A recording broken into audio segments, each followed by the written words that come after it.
بسم اللہ الرحمن الرحیم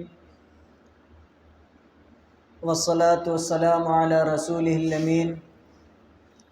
وعلی آلہ وصحبہ اجمعین ومن تبعہم بإحسان الی یوم الدین اما بعد فقد قال اللہ تبارک وتعالی کلوا واشربوا حتى يتبين لكم الخيط الأبيض من الخيط الأسود من الفجر ثم أتموا الصيام إلى الليل۔ محترم حاضرین،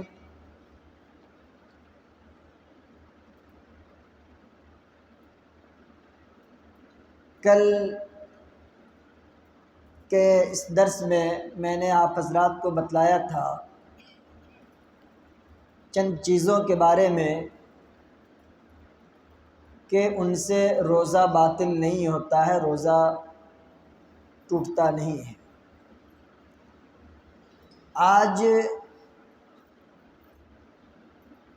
چند مسائل جن کا تعلق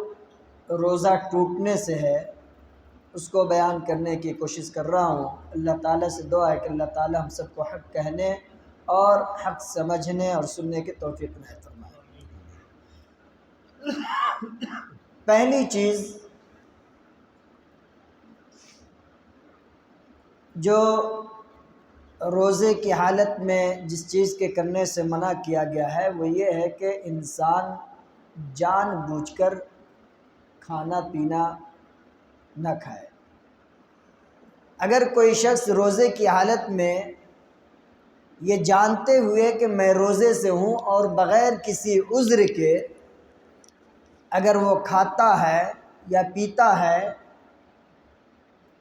تو وہ شخص جان بوجھ کر اللہ اور اس کے رسول کے حکم کی نافرمانی کر رہا ہے۔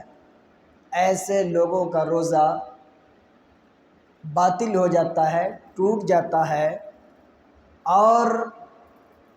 اس شخص کے اوپر اس روزے کی قضا اور پھر اللہ تبارک و تعالیٰ سے توبہ اور استغفار ضروری ہے۔ تو جان بوجھ کر اگر کوئی آدمی کچھ بھی کھائے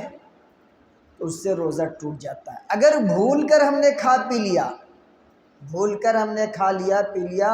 اور خوب شکم سیر ہو کر کے کھا لیا تو یاد رکھیے اس سے روزہ نہیں ٹوٹتا ہے۔ بھول کر اگر انسان کھا لے پی لے تو اس سے روزہ نہیں ٹوٹتا ہے۔ اللہ کے رسول صلی اللہ علیہ وسلم کی ایک حدیث آتی ہے، اس حدیث میں بیان کیا گیا کہ اگر کوئی آدمی بھول کر کھا پی لے تو پھر اس شخص کے بارے میں کہا کہ یہ اللہ کی طرف سے ہے، اللہ جس کو کھلا دے جس کو پلا دے۔ تو بھول کر کھانے پینے والا شخص اللہ کی بارگاہ میں وہ مجرم نہیں ہے، اس کا روزہ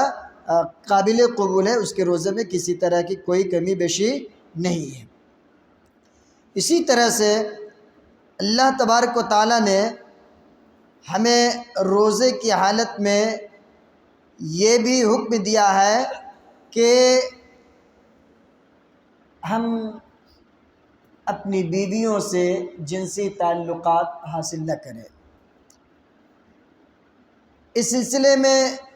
ایک حدیث آتی ہے اللہ کے رسول صلی اللہ علیہ وسلم کی کہ ایک آدمی اللہ کے نبی صلی اللہ علیہ وسلم کے پاس پہنچا اور آنے کے بعد کہا، اور یہ بخاری اور مسلم کی روایت ہے، کہا کہ اللہ کے نبی قد ہلکت، اللہ کے نبی میں ہلاک ہو گیا، برباد ہو گیا۔ پیارے نبی صلی اللہ علیہ وسلم نے کہا کہ ما قد اہلکک، تمہیں کس چیز نے برباد کر دیا، کس چیز نے ہلاک کر دیا؟ تو اس شخص نے پھر اپنی روداد سنائی، اپنی کہانی سنائی کہ اللہ کے رسول میں روزے کی حالت میں تھا اور جا کر پھر اپنی بیوی سے میں مل لیا، بیوی کے ساتھ میں جا کر کے اس سے جنسی تعلقات قائم کر لیا۔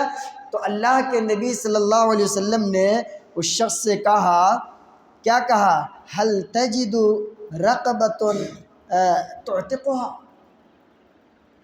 یعنی کیا تم کوئی غلام تمہارے پاس ہے جس کو تم آزاد کر سکو؟ دیکھیے، خواہشات پر کنٹرول پانا یہ بڑی اہم چیز ہے۔ اللہ کے نبی صلی اللہ علیہ وسلم نے کہا کہ حل تجد رقبتاً، کیا تیرے پاس کوئی غلام ہے جس کو تم آزاد کر سکو؟ کہا کہ نہیں اللہ کے نبی میرے پاس کوئی غلام نہیں۔ پھر اللہ کے نبی صلی اللہ علیہ وسلم نے کہا کہ کیا تم اس بات کی استطاعت رکھتے ہو، اس بات کی طاقت رکھتے ہو، هل تصوم ان تستطيع شهرين متتابعين، کیا تم اس بات کی طاقت رکھتے ہو کہ لگاتار 2 مہینہ بلا کسی ناغہ کے روزہ رکھ سکو؟ کہا کہ نہیں اللہ کے نبی یہ بھی نہیں ہوگا ہم سے۔ پھر کہا کہ حل تجد اطعام 60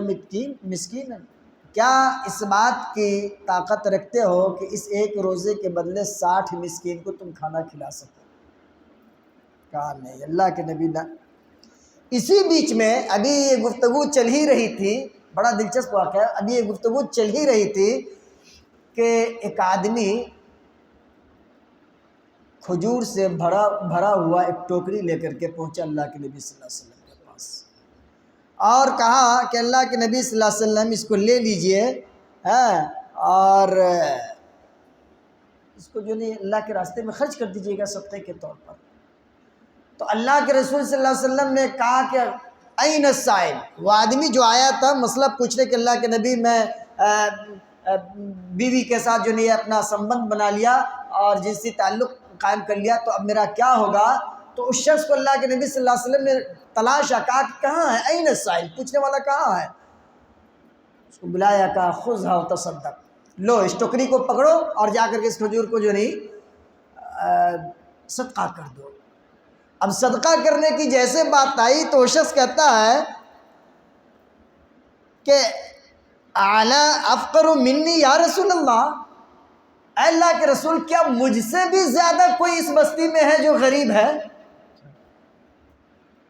اللہ کے رسول صلی اللہ علیہ وسلم نے اس کی بات کو سنا اور اس کے بعد پیارے نبی صلی اللہ علیہ وسلم مسکرا دیے، اور ایسا مسکرائے کہ آپ کے دانت نظر آنے لگے۔ کہا کہ چلو ٹھیک ہے کوئی بات نہیں، تم سے زیادہ کوئی غریب نہیں ہے، لو جاؤ اپنے بال بچوں پر جا کر کے اس کو خرچ کرو۔ تو وہاں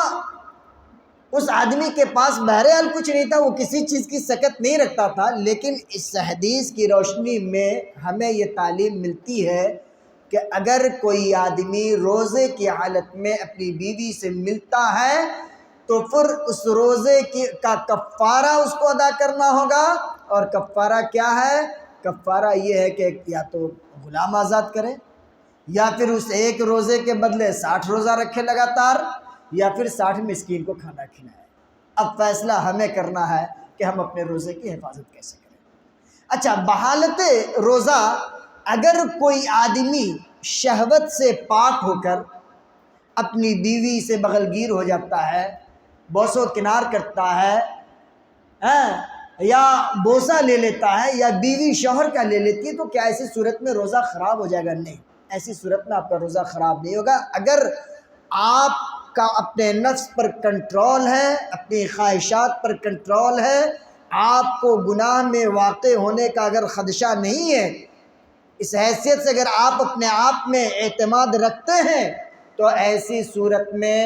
آپ اپنی بیوی کے ساتھ بوس و کنار کر سکتے ہیں، اس سے آپ کا روزہ خراب نہیں ہوگا، کیونکہ اللہ کے نبی صلی اللہ علیہ وسلم کے بارے میں آتا ہے، بعض عورتیں آپ صلی اللہ علیہ وسلم کی بعض بیویاں بیان کرتی کہ اللہ کے رسول صلی اللہ علیہ وسلم روزے کی حالت میں ہوا کرتے تھے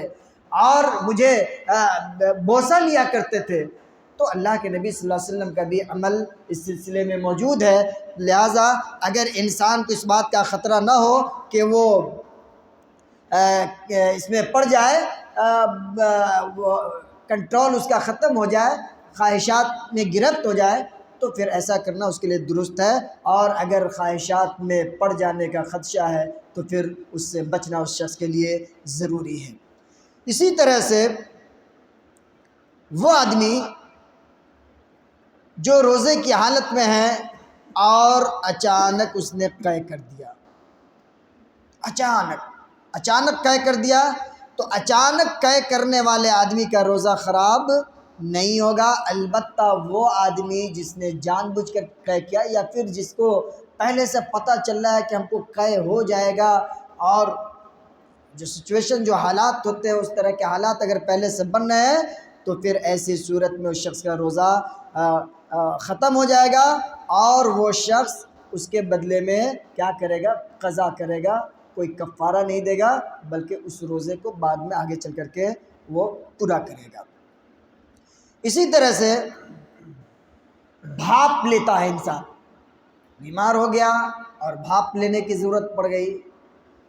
تو روزے کی حالت میں اگر کوئی آدمی بھاپ لیتا ہے تو چونکہ وہ بھاپ انسان کے دماغ تک پہنچتا ہے اور ناک کے ذریعے اس کو کھینچنا ہوتا ہے، لہٰذا روزے دار کے لیے بھاپ کا لینا صحیح نہیں ہے۔ اگر بھاپ لینا اس کی ضرورت ہے تو ایسی صورت میں وہ شخص روزہ توڑ دے گا، اور اس روزے کے بدلے وہ شخص بعد میں اس کو قضا کرے گا اور کوئی کفارہ نہیں دے گا۔ یہ چند مسائل تھے جس کو میں نے آپ حضرات کے سامنے پیش کیا۔ اللہ تعالیٰ سے دعا ہے کہ اللہ تعالیٰ ہم سب کو حسن عمل کی توفیق عنایت فرمائے، اور اپنے نبی جناب محمد رسول اللہ صلی اللہ علیہ وسلم کی سنت کی روشنی میں اپنے اعمال کو انجام دینے والا بنائے، آمین۔ وآخر دعوانا الحمدللہ رب العالمین، وصلی اللہ وسلم علی نبینا محمد وعلی آلہ وصحبہ اجمعین۔